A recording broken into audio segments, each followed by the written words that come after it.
let's start our today's class. So okay, last class हम लोग ने क्या डिस्कस किया था, याद है कुछ? We discussed different types of fossils, paleontological evidences. Then we started with morphological evidences as well, जिसमें हम लोग ने क्या पढ़ा?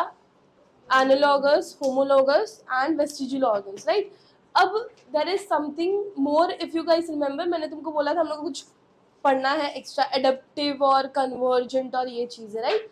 Now what is basically we are going to look for divergent and convergent, which is convergence भी बोलते हैं basically. Okay, so first we will talk about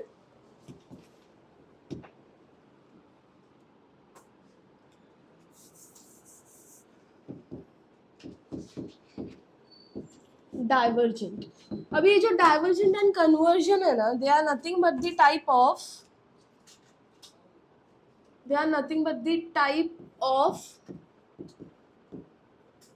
adaptive radiation. क्या है वो? adaptive radiation. अभी can you guys define or know what is adaptive radiation? सोच सकते हो, since we are learning about changes and evidences and everything. So what is going to be the adaptive radiation? The word adapt means what? So yeah, okay. So यहाँ पे क्या है? Basically something to adapt, we can say. तो जब किसी same area में same adaptive changes हो रहे हैं, राइट, एंड उसके बाद में वो स्प्रेड आउट हो जाएंगे, that is your adaptive radiation. क्या बोलेंगे उसको हम लोग? Adaptive radiation. तो it is nothing but the evolution of different species. कैसे डिफाइन करेंगे हम उसको? Evolution of different species in same geographical area. फिर उसके बाद क्या होगा? जब वो अडॉप्ट हो जाते हैं तो उसके बाद वो क्या करते हैं? And they radiate themselves. And what they do?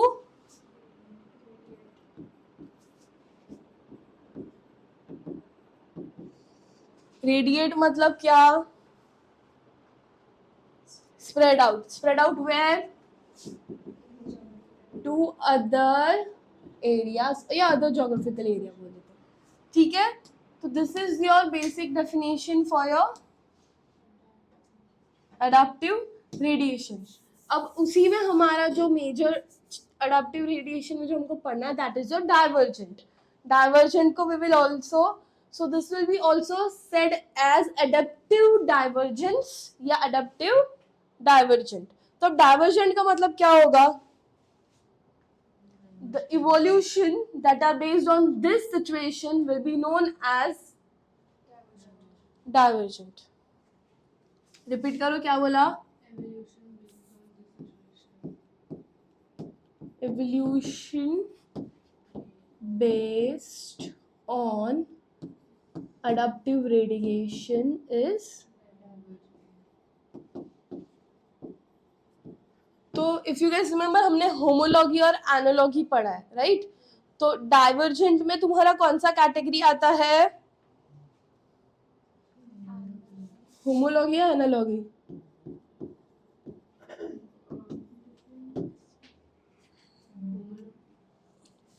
बोलो. होमोलॉगी श्योर हो? पक्का बोलो यार, ऐसा कुछ ये नहीं है, गलत रहेगा तो फिर okay. Yes, so tell me what it is going to B.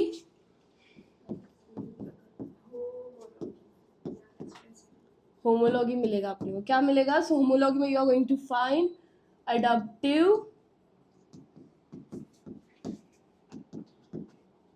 Divergence. Example क्या है यहाँ पे?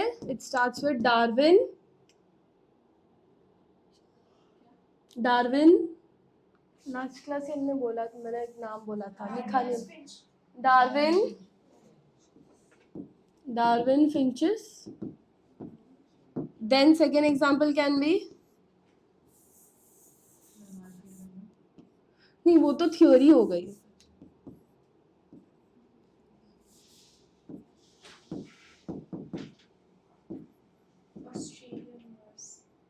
We have Australian marsupials. You know what are marsupials? Marsupials मतलब क्या होता है?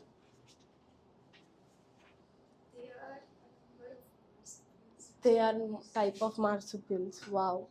Anything else?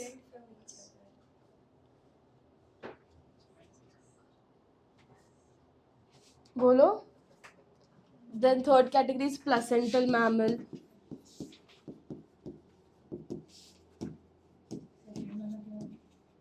Australian marsupials. Marsupials क्या ये बताओ तो फिर समझ जाएगा तुमको.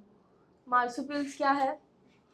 दे are the type of kangaroo. They are the type of kangaroo.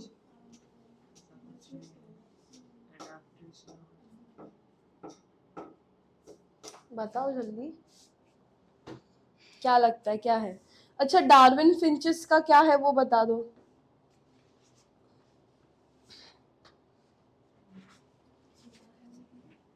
Darwin finches क्या होता है? लास्ट क्लास मैंने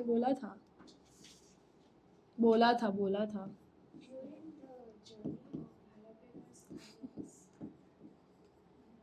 changes in the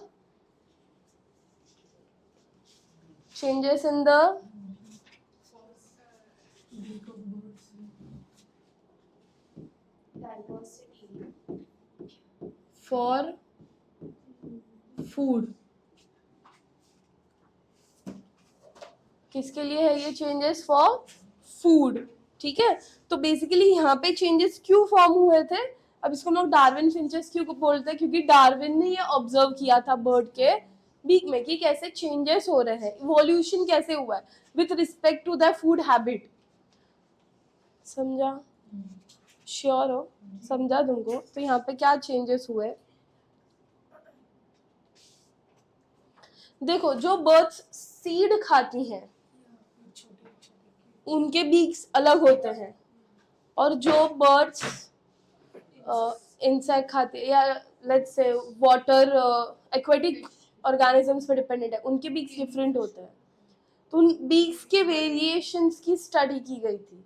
so those changes and the difference between the seed eating and the aquatic organism eating, उसमें जो difference है that is that's what discuss about your Darwin finches. समझा? कहाँ पे हुआ था इसका मेजर? इसका जो है वो अमेरिका से रिलेटेड है. Just right gallop. Yes. Then Australian marsupials में क्या है?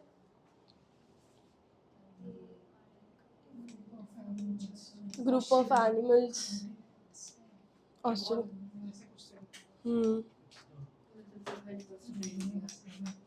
बेसिकली उनका ancestral stock can be same. जैसे अगर मैं तुमको इससे भी सिंपल एग्जांपल दूं तो let's take example of your lion, tiger. ये तो फिर भी सेम फैमिली के बिलोंग करते हैं तो इनमें सिमिलैरिटीज है.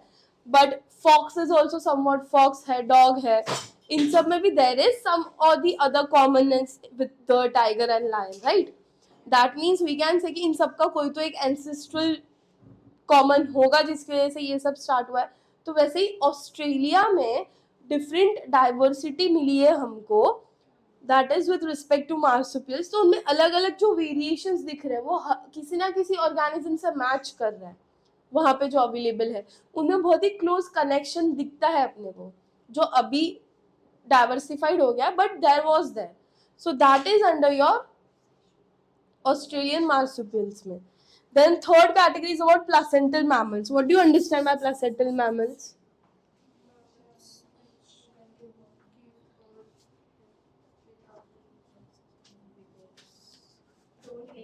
तो मैमल्स, सब मैमल्स है, सबके पास प्लेसेंटा होता है बट सबका अलग अलग टाइप है ना. सबका सेम नहीं है. Function will remain the same. Right? So ये भी अगेन ऑस्ट्रेलिया का ही डिस्कशन है, ठीक है। तो ये तीनों भी एग्जाम्पल ऑफ क्या है, अडैप्टिव डाइवर्जेंस। फंक्शन सेम और स्ट्रक्चर डिफरेंट है कि स्ट्रक्चर सेम और फंक्शन डिफरेंट है?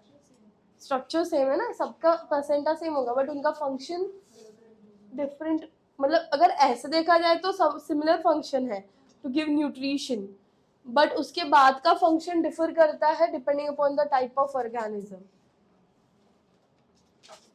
एंड फिर वो बेसिकली ये एग्जाम्पल हम लोग यहाँ पे उस बेसिस पे दिखते हैं कि कैसे हम लोग का मॉडिफिकेशन हुआ, फिर हम लोग एक जगह से मॉडिफिकेशन स्टार्ट हुआ था, फिर बाद में स्प्रेड आउट हो गए। समझा? तो यहाँ पे भी मोरल लुक लाइक जो सेम टाइप के स्ट्रक्चर्स दिखे। It's not important that every time the function should be different, important ये है कि सेम स्ट्रक्चर है। Is it clear? Is it clear? Okay, shall हाँ शेल वी मूव अहेड। तो second type क्या बोला था मैंने? Next was your convergent evolution.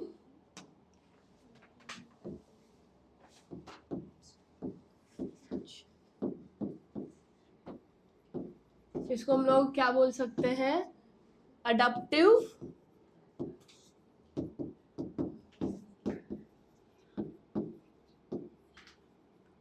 Convergence. क्या होगा इसमें? क्या उल्टा मतलब क्या? अरे एनालॉगस एनालॉग ही होगा, उसके अलावा what does this mean? I know now you know इसका एनालॉग ही होगा, बट मतलब क्या है वो तो बताओ।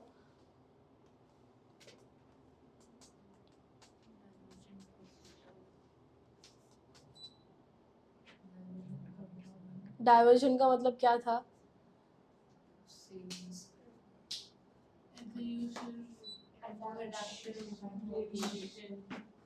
तो इसमें क्या होगा? इसका मैं डेफिनेशन रीड आउट करती हूँ, फिर तुम लोग मुझे बताओ कि क्या है, सेम है या डिफरेंट है, ठीक है। So the this is definition says when more than one or more adaptive radiations appeared to have occurred to isolated geographical area representing different habitats, one can call this as convergent evolution or convergent adaptive convergent. समझा कुछ? Isolated area, एक isolated area में बहुत सारे radiation में अलग-अलग geographical. और यहाँ पे क्या है? एक ही ज्योग्राफिकल एरिया में different habitats included. So how can what was the definition I said? Can you guys repeat? बोलो. The species with same habitat, different habitat belonging to the same When more than one adaptive radiation appeared to have occurred in an isolated geographical area representing different habitats, one can call this convergent evolution. क्या मजाक कर रही है? बोलो आराम से बोलो, सब साथ में. When more than one adaptive radiation appeared to have occurred in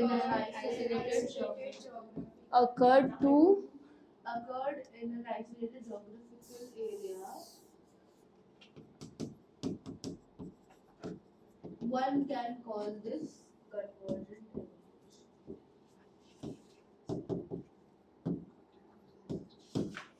Cool. तो इसके एग्जाम्पल्स क्या बनेंगे फिर अपने? अरे एग्जाम्पल्स बोलो. एनालॉगी. अरे बट एग्जाम्पल्स तो दो, ये तो एनालॉगी है बट स्पेसिफिकली इसमें एग्जाम्पल क्या बनेगा? क्या वुल्फ क्या?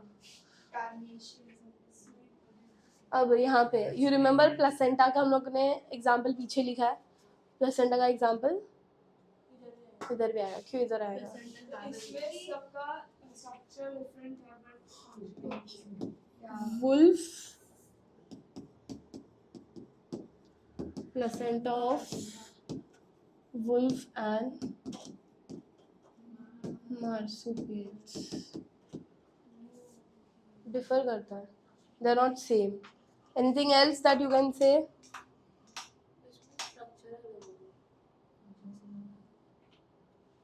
Anything else?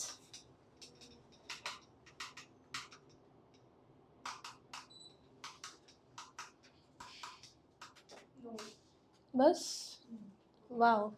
Now what is parallel? Parallel क्या? Universe.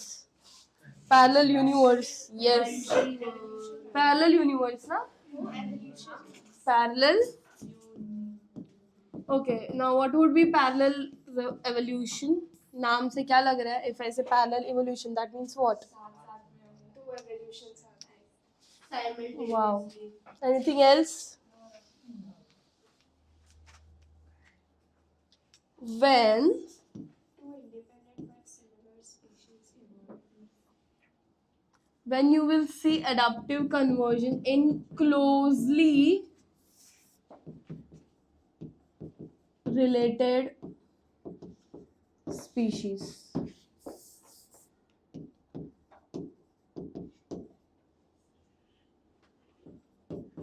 Parallel evolution मतलब क्या? When you will see adaptive conversions in closely related species. Normally ये closely related species में नहीं दिख रहा अपने को, different species में दिख रहा था, right? But जब एकदम closely related species में दिखता है तब हम उसको क्या बोलेंगे? Parallel evolution. Correct? So anatomy और morphology के basis पे हमने homology, analogy देख लिया. फिर एक और चीज जो हमने already पढ़ ली है वो है वेस्टिजियल ऑर्गन्स. करेक्ट? और भी कोई एविडेंसेस है जिससे हमको पता चला है कि अर्थ एग्जिस्टेड एंड एवरीथिंग? जब हम लोग कन्वर्जेंट एंड डाइवर्जेंट की बात करते हैं ना, so let me write that line. Convergent and divergent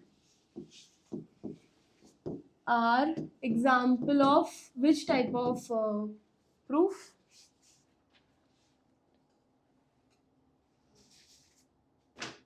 question समझा कि रिपीट करूं?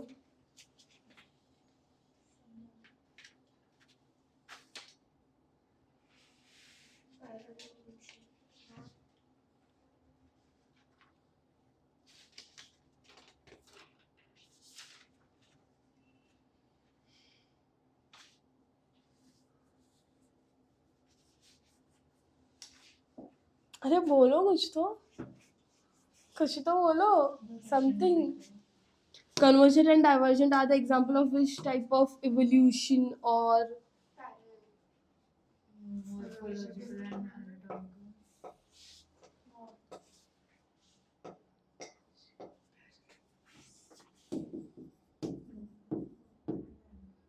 and we can also talk about bio.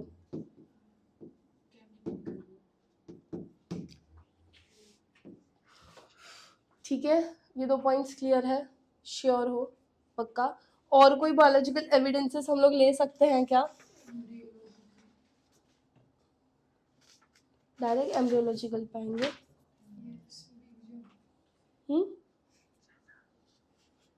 कोई और है एम्ब्रियोलॉजिकल के पहले?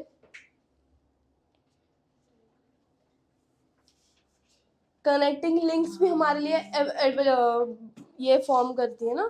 आई थिंक हमने एक कनेक्टिंग लिंक के बारे में ही सब डिस्कस किया था. But if you remember in animal kingdom and all, वहाँ पे हमने सारे लाइक दो किंगडम्स के बीच में हमेशा एक कनेक्टिंग लिंक होती है. हमने ये चीजें पढ़ी भी है, राइट? 10th में पढ़ा है, 11th में नहीं पढ़ा है वापस. Okay, so can we say evidences for connecting link also we have?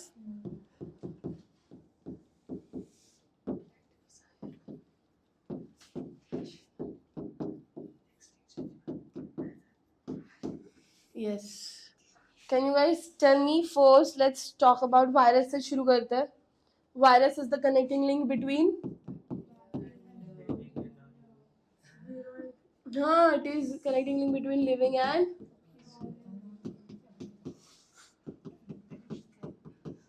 फिर you know Euglena. Euglena is a connecting link between plants and.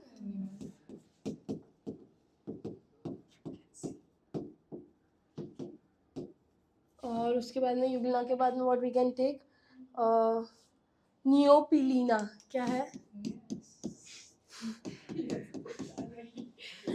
So your neopilina is a connecting link between annelids and arthropoda. पक्का? नहीं बराबर है. Annelids and फिर अपने पास है प्रोटेरोस्पोंजिया.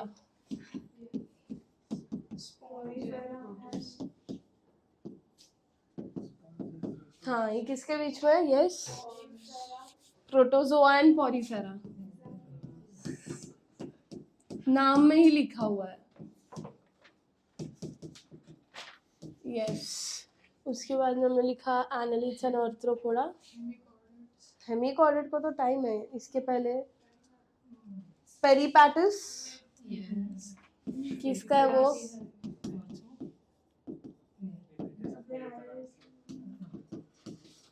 Arthropoda and Mollusca. अरे platypus, पेरिप्लैटिपस हो सकता थोड़ी. नेक्स्ट एक हमने पढ़ा था हेमिकॉर्डेटा में. क्या पढ़ा था?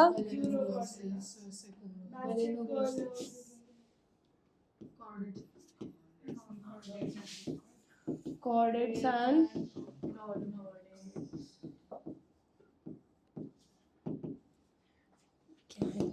नेक्स्ट. उसके बाद क्या आता है?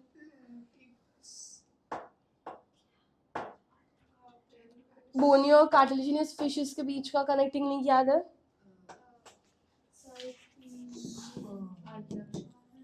Chimera is the connecting link between bony and.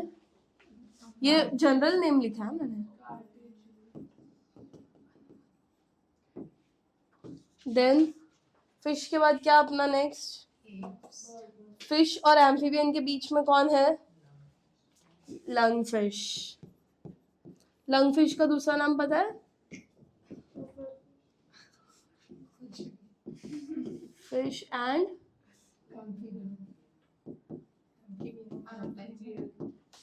उसके बाद में एम्फीबियन और रेप्टाइल के बीच में से मोरिया. किसके बीच में ये? एम्फी एंड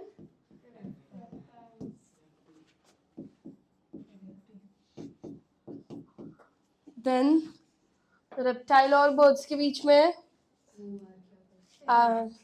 हमने ऑलरेडी पढ़ा ना, वो तो याद है ना?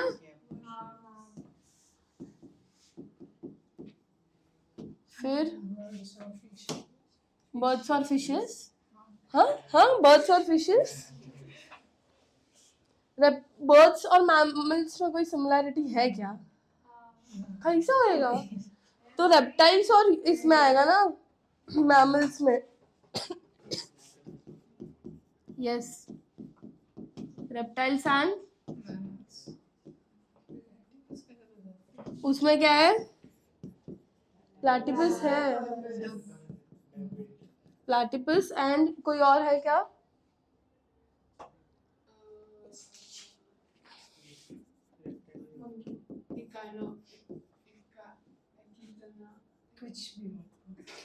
अरे वो है तो कुछ भी क्या होता है? एचिग्ना. चिग्ना भी बोल सकते हो. Okay, easy. इसके बाद में आता है अपना very important embryological evidences. Correct? Now when I talk about embryological evidences, it's very important for us to understand कि यहाँ पे हमने certain different laws बनाए थे, जैसे कि बियर लॉ और बेयर लॉ. फिर अपने पास बायोजेनेटिक लॉ है, ठीक है, ऑब्वियसली डिफरेंट साइंटिस्ट ने ये लॉ दिया है. फिर हमारे पास वॉन बियर है, जिसने हम लोग को अगेन उसने सपोर्ट किया बायोजेनेटिक लॉ को. तो ये सारे साइंटिस्ट के नाम और वो सब हम लोग को एम्ब्रियोलॉजिकल एविडेंसेस में याद रखना है. Plus we are going to understand how the embryo of organism look same. And अगर सब सेम ही दिख रहा है, सपोज लेट्स टेक एग्जांपल, अगर मैंने तुम लोग को कोई एम्ब्रियो का फोटो दे दिया, तो तुम लोग कैसे पता करोगे कि ये किसका एम्ब्रियो है? तुमको तो पता ही नहीं चलेगा, राइट? बट अगर मैंने तुमको एक बार फोटो दिखा दी कि ये इसका एम्ब्रियो, ये इसका, उसके बाद next time you will be able to figure out. अब ये तो जो प्रेजेंट स्पीशीज है उनके तो एम्ब्रियो का स्टडी करने का कोई इशू है नहीं, बट जो पहले स्पीशीज थी, and to figure out the similarity between the species, it is important to also observe your embryological evidence. Is it clear? समझा? But एक minute pause.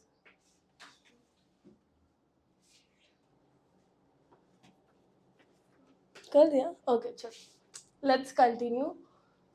So next हम लोग को जो start करना है, that was embryological evidences. Before that, let's look to this image and understand convergent and divergent with the comparison. ठीक है? This is more of convergent वाला part. हाँ, तो ये प्लेसेंटल का है, ये ऑस्ट्रेलियन मार्सुपियल्स है. बरोवर में mole, marsupial mole. Here we have, can you see the differences between the normal one and the Australian one?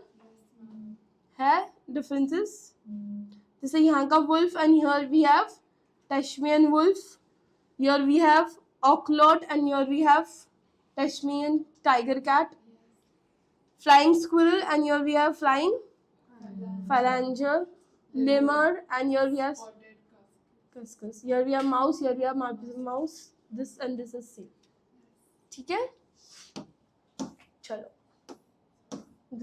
Let's continue with the embryological evidences.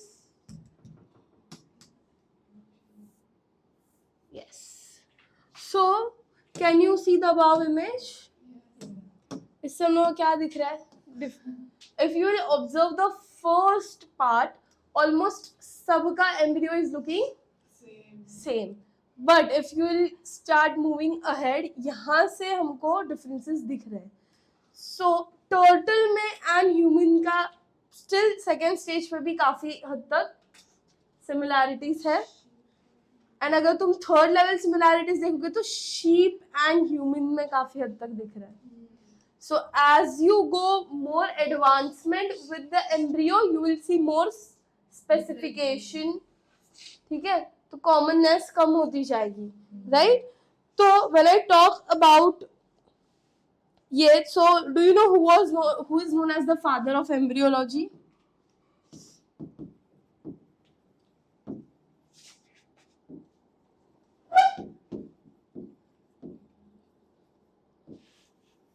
Father of embryology कौन है, पता है?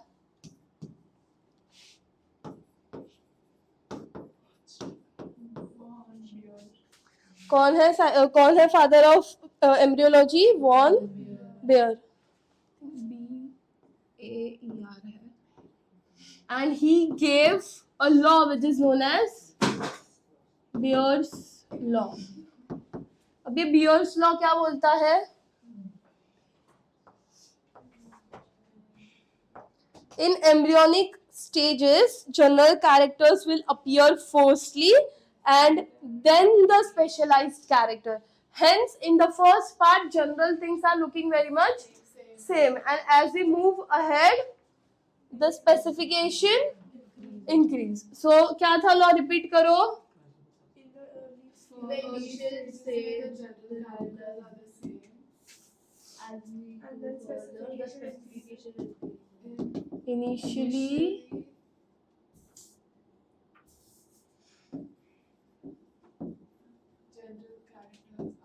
general characters first formed are same and later specialized characters are formed. Easy. Bio's law. कुछ rocket science है इसके law में? है नहीं है? उसके बाद में इसकी और इन डेप्थ स्टडी की थी तुम्हारे एक फेवरेट साइंटिस्ट ने. गेस कर सकते हो?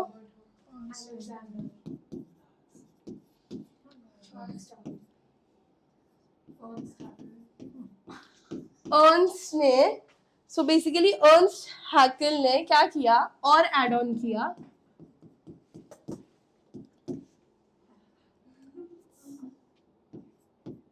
और उसने हमको दिया बायोजेनेटिक थ्योरी. क्या दिया उसने अपने को? बायोजेनेटिक थ्योरी, या we can also say it is biogenetic law बोल सकते हैं. जैसे बियोस लॉ है वैसे बायोजेनेटिक लॉ.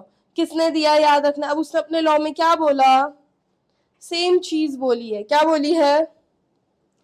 जो बेसिक स्टेज. हाँ, बट उसने विथ रिस्पेक्ट टू हमारे वर्टिब्रेट्स और इनकी कॉमननेस में बताया. जैसे कि हम लोग को एंड में दिखा ना कि ये जो अपने वर्टिब्रेट्स है उनमें अपने को ज्यादा सिमिलैरिटीज दिख रही है, राइट. और ये वाला चार्ट ही पूरा किसका है? नॉन वर्टिब्रेट्स का है कि वर्टिब्रेट्स का है? वर्टिब्रेट्स का. यही अगर मैं कंपैरिजन मेरे नॉन वर्टिब्रेट्स के साथ करती या इन वर्टिब्रेट्स के साथ करती तो मुझे बहुत ज्यादा डिफरेंसेस मिलते. माइट भी उनका एम्ब्रियोलॉजिकली हमको कुछ सिमिलर ना भी मिले. सो उसने हमारे लॉ में एक स्पेसिफिसिटी डाली है. जो वॉन बियर था उसने अपने को जनरली बता दिया कि सिमिलैरिटी होगी जो अर्ली फॉर्म होगा ये. बट बायोजेनेटिक लॉ में अपने को स्पेसिफिकेशन मिला कि एग्जैक्टली किस में सिमिलैरिटीज दिखेगा. तो एग्जैक्टली सिमिलैरिटीज किस में दिखेगा?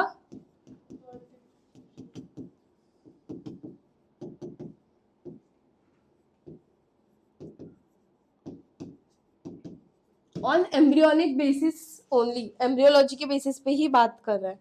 Is it clear? Sure? Sure हो? But there is one line said कि ये जो वॉन बियर है, वॉन बियर ने जो है ना अर्न्स्ट हैकेल का जो बायोजेनेटिक थ्योरी है ना उसको गलत बोल दिया था.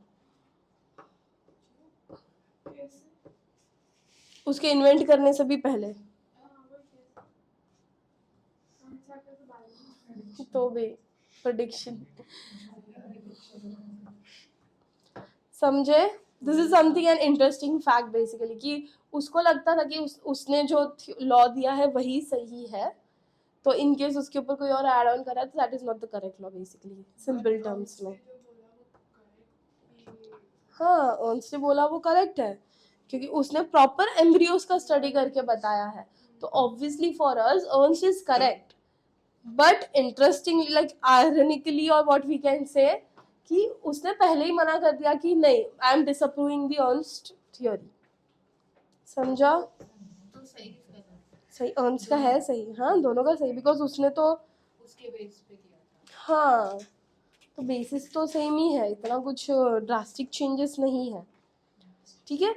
तो अगर मुझे इवोल्यूशन का कुछ स्टडी करना है तो it's very important for me to have a palaeontological evidences and biological evidences. ये दो ऐसे एविडेंसेस होते हैं biological with respect to geographical. So we can say biogeographical evidences. ये दो एविडेंसेस ऐसे हैं जिनके बेसिस पे हम लोग इवोल्यूशन का स्टडी बहुत ही अच्छे से कर सकते हैं. Clear? Should I right that point नीचे? क्या है वो पॉइंट? अरे पैलेंटोलॉजिकल एंड बायो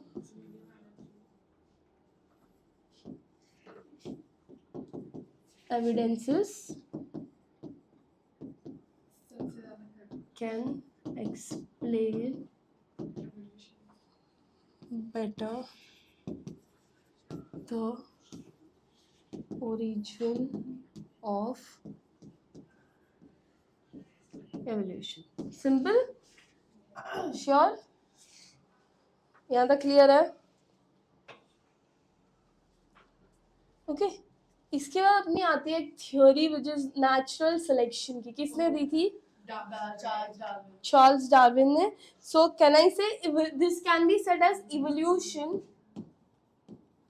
अब ये वाले पार्ट से ना हम लोग अब थ्योरीज और साइंटिस्ट के बारे में पढ़ना शुरू करने वाले हैं. So evolution of natural selection I will say. Now what do you mean by natural selection? Survival of the fittest. Nature selects which organism will extinct and which organism will exist. Survival of the fittest. That means the one who is strong and is able to adapt the situation is going to survive, and the one which is weaker is going to extinct. तो इसमें हम लोग ने बचपन में कौन से examples पढ़े हैं? तुमने कभी कोई पढ़ा एग्जाम्पल नेचुरल सिलेक्शन में?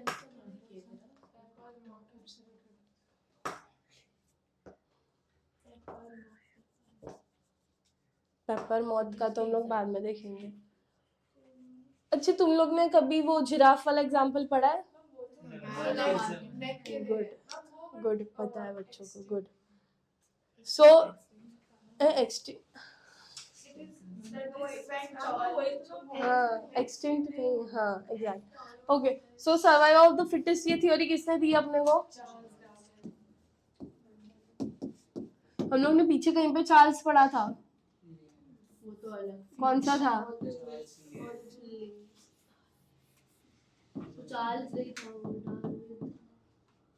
राइट. तो इसमें हम लोग एक एग्जाम्पल का स्टडी कर रहे हैं which is about industrial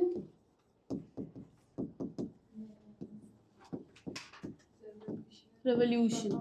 so what happened या सॉरी इंडस्ट्रियल रेवोल्यूशन की वजह से हुआ था industrial melanism. Right. Industrial melanism किसका हुआ था? लाइक मेलेनिज्म क्यों बोल रहे हैं हम लोग उसको? Because it is your color change. And why industrial? Because it occurred during the industrial revolution. कहाँ पे हुआ था? इंग्लैंड में. कहाँ पे हुआ था? सो किसी को पता है क्या हुआ था exact story?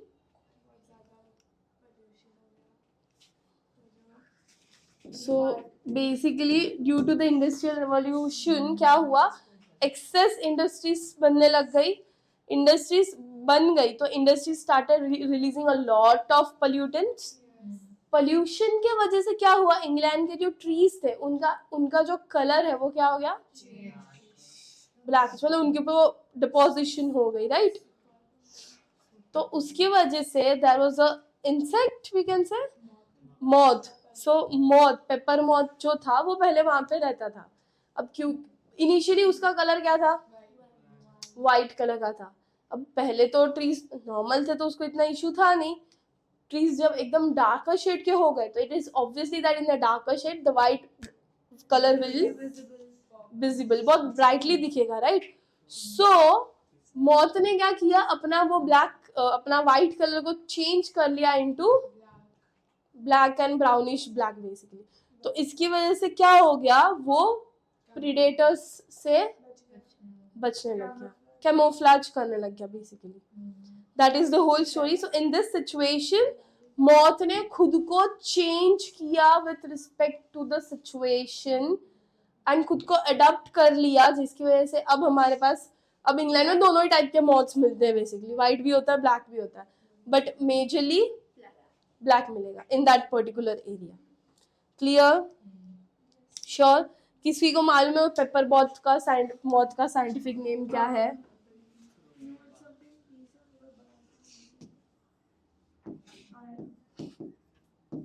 Biston.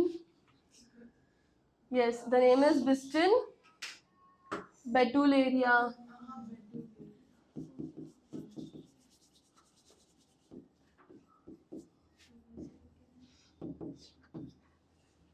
Right? Story clear है? श्योर? इंडस्ट्रियल रेवोल्यूशन कब हुआ था इंग्लैंड में?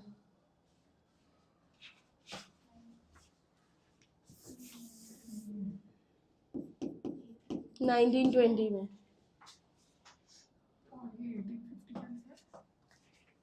1850 में मौत जो थी वो वाइट मौत थी, ठीक है।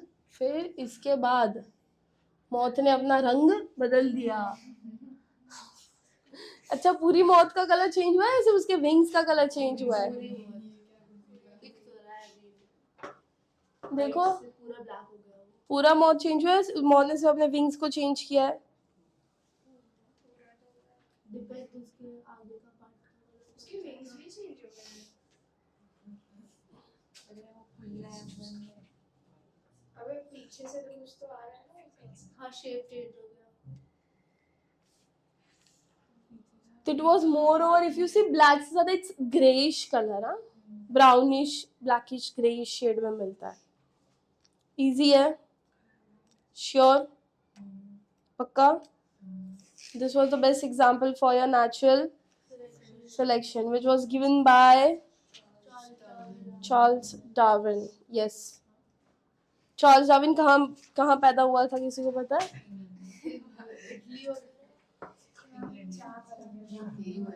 He was born in England on 12th Feb. Year guess करोगे? क्यों रे 64? 64 क्यों?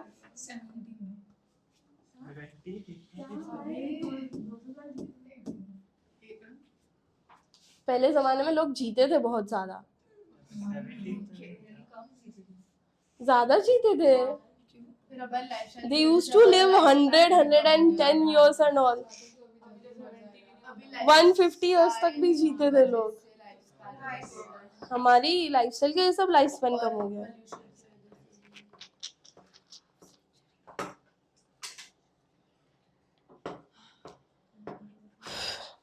क्लियर है, ये कूल है, सिंपल है, श्योर।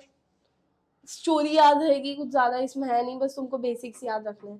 इसका नाम, साइंटिफिक नाम याद रखना है, ठीक है।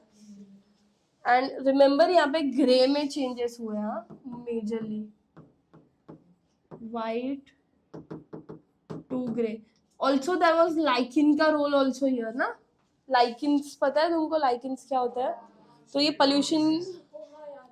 पोल्यूशन की वजह से लाइकिन्स बढ़ गए या कम हो गए थे? कम हो गए थे, नॉन पोल्यूटेड एरिया। सो लाइकिन्स बढ़ने की वजह से क्या हो गया? लाइकिन्स कम होने की वजह से bark were empty and they started looking more darker as brown. समझ आया? श्योर, हाँ कि नहीं? Now next topic is evolution by anthropogenic action. Anthropogenic action. Can you tell me what you understand by this? Evolution by anthropogenic action. Guess करो. This was something with respect to resistance of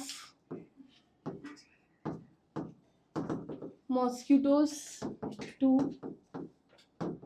pesticides. क्या है ये? यहाँ पे majorly we are discussing resistance of mosquitoes to pesticides. तो I hope everyone know what is DDT।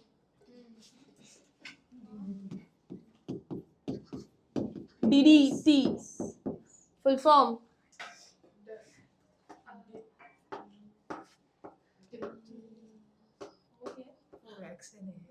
Vaccine नहीं रे, DPT नहीं बोला मैंने, दैट इज DPT।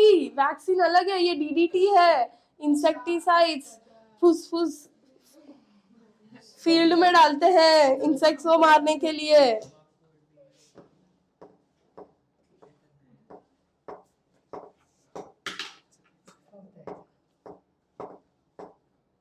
बोलो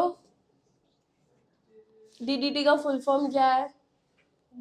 क्यों homework? Dichloro trichloro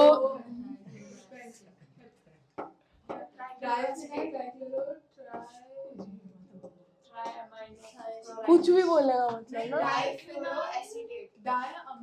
diphenyl dichloro die क्या कुछ भी क्या बहुत जमाना पहले दिया था, तुमने बताया भी था, बट अब तुमको कुछ याद नहीं है क्योंकि रिवीजन नाम का कोई चीज है ही नहीं। पिछले लेक्चर में नहीं पढ़ा।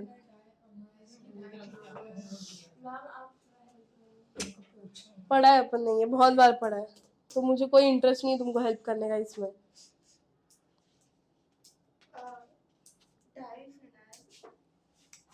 सोचो सोचो, diphenyl,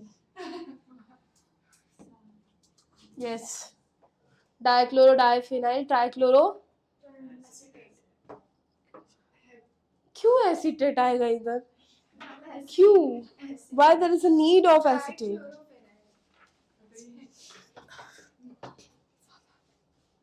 Your homework for your next class, you will write DDT का full form 5 times and come. हाँ, क्या था पिछले क्लास का होमवर्क? हाँ, ओवरीज और टेस्टिस किस में आते हैं, होमोलॉगस में या एनालॉगस में? क्यों?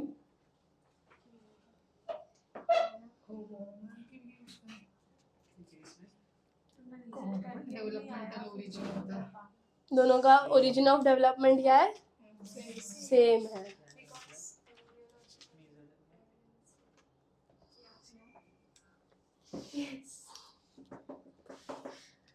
ओके, सो डीडीटी का फुल फॉर्म तुम नेक्स्ट क्लास मुझे बताओगे। सो बेसिकली यहाँ पे क्या हुआ था, एक फार्म था, वहाँ पे बहुत सारे इंसेक्ट्स थे, तो उन्होंने किया लेट्स डू डीडीटी का स्प्रे, कर दिया डीडीटी स्प्रे, ट्रिमेंडियसली सक्सेसफुल भी हो गया, सारे इंसेक्ट्स मर भी गए, कूल। क्रॉप्स का हमारा अभी फिलहाल लुकआउट नहीं है, क्रॉप्स में भी ऑब्वियसली चीज होती है, बट ठीक है। बट इवेंचुअली कंटिन्यूस यूज के बाद क्या हुआ ना, वो जो मॉस्किटोज थे वो डीडीटी के लिए रेजिस्टेंस हो गए। मतलब जैसे 4 बार डीडीटी स्प्रे करने के बाद जब 5वीं बार मैंने सेम डीडीटी उन मॉस्किटोज पे स्प्रे किया तो कोई फर्क उनको नहीं पड़ा। समझ आया? इट्स सिमिलर लाइक हमारे साथ जो होता है, जब हम लोग एक ही मेडिसिन कंटिन्यूसली खा रहे होते हैं तो एक पॉइंट के बाद वो मेडिसिन का वर्क हमारी बॉडी में नहीं करता, क्योंकि हमारी बॉडी उसके लिए रेजिस्टेंस हो जाती है। क्लियर? सेम यहाँ पे भी क्या किया था, DDT was sprayed in the field to kill mosquitoes. फिर सक्सेसफुल भी हुआ,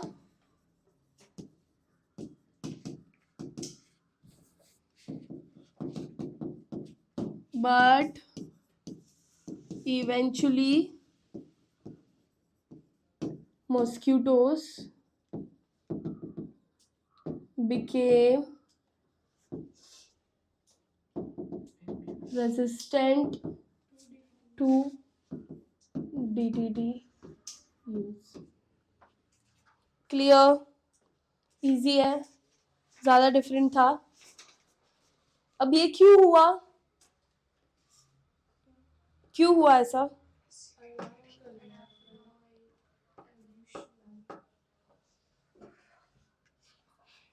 ऐसा क्यों हुआ? क्योंकि यस, अब सिमिलर चीज हमारा दिखता है जब हम लोग मल्टी ड्रग मेडिसिन वगैरह खाते हैं। तो I just right similar reaction is seen with bacteria slash virus while using multi-drug medicine. Simple? यहाँ तक क्लियर है? कुछ डिफिकल्टी है? श्योर? बायोलॉजिकल इवोल्यूशन हमने क्या पढ़ा? Survival of fittest, which was given by Charles Darwin. फिर लेमार्किज्म का भी थ्योरी क्या हम लोग कंसिडर कर सकते हैं बायोलॉजिकल एवोल्यूशन में? हाँ, उसका थ्योरी हम लोग कंसिडर करेंगे ना। तो let's go back to biological evolution of natural selection. हाँ ठीक है, ये हमारा पूरा पार्ट ऑफ किसका है? Biological evolution. तो इसमें हमने पहले ये पढ़ा, यस, फिर ये पढ़ा। अभी लेमार्किज्म के बारे में क्या पता है तुमको? अच्छा, before going to Lamarckism let's just first finish Darwin के बारे में सब कुछ, ठीक है? अब डार्विन का थ्योरी तुम लोगों को क्या लगता है एकदम सही था? नहीं, उसका entirely correct नहीं था. So Darwin was the first There were person. objections on his theory. Yes, there were many objections on his theory, but उसने अपने को क्या बताया था? About nature select. मार दोगे तुम लोग एक दिन गर्मी से। Yes, क्या बताया डार्विन ने हम लोग को?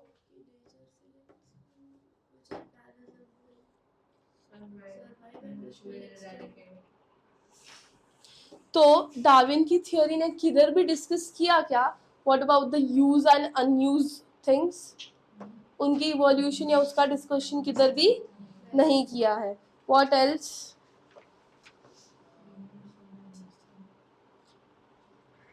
हाउ व्हाट डार्विन सेड कि हमारे अंदर इनहेरिटेड कैरेक्टर्स कैसे पास ऑन हुए हैं?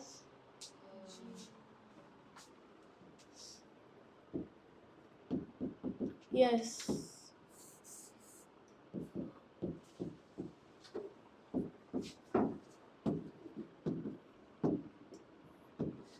हमारे पास जो इनहेरिटेड कैरेक्टर्स पास हुए वो किसके थ्रू पास हुए हैं? नॉर्मली ट्रांसमिशन ऑफ ऑफस्प्रिंग्स हुआ है, जैसे अपना नॉर्मल प्रोसेस होता है, ये वो बोल रहा है, राइट? कि कुछ और जर्म सेल्स के थ्रू ट्रांसमिशन हो रहा है, दैट इज गुड। फिर इसने डिस्कस किया about struggle for existence, yes. Then variations कैसे अपीयर करते हैं यहाँ पे ऑटोमेटिकली, ये बोलता है ऑटोमेटिकली वेरिएशंस आ रहे हैं, ठीक है। फिर कंटिन्यूस वेरिएशंस क्यों आएंगे with respect to the natural selection. फिर इसका जो पूरा थ्योरी है वो सिर्फ डिस्कस करता था of this about survival of fittest, उसके अलावा वो और भी और कुछ डिस्कस नहीं करता था। इसी की वजह से फिर इसके कुछ कुछ क्या बोलते हैं ऑब्जेक्शंस भी हैं, राइट? जैसे कि उसने ये बताया नहीं कि वो अराइवल ऑफ द फिटेस्ट कैसे हुआ, was unable to explain that point. Then he was also unable to explain about sexual selection. What is sexual selection? वो भी पॉइंट उसने डिस्कस नहीं किया। देन वो वेस्टिजियल ऑर्गन्स के बारे में भी डिस्कस नहीं कर पाया, ठीक है। और क्या डिस्कस नहीं कर पाया?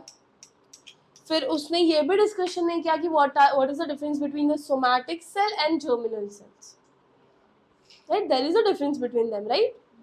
श्योर? फिर like we didn't discuss more about adaptive variations and non-adaptive variations, divergent convergence, इन सब के बारे में भी कोई डिस्कशन उसकी थ्योरी में नहीं था। Am I clear? Sure? पक्का? So in the next class we will continue with the Lamarckism theory, then we will talk about mutation theory। उसके बाद हम लोग को पढ़ने हैं something called as genetic drift, continental drift, some graphs. ये होने के बाद we will go for the human evolution. और जब हम लोग ह्यूमन इवोल्यूशन स्टार्ट करेंगे तब हम लोग अंडरस्टैंड करेंगे कि कैसे Neanderthal man and all those things. तो हमारे पहले के सारे मैन टाइप में क्या डिफरेंसेस था और अभी के में क्या डिफरेंस है with respect to body structure, cranial capacity, the face structure, jaw structure, everything. ठीक है? Clear? I'll see you guys in the next class.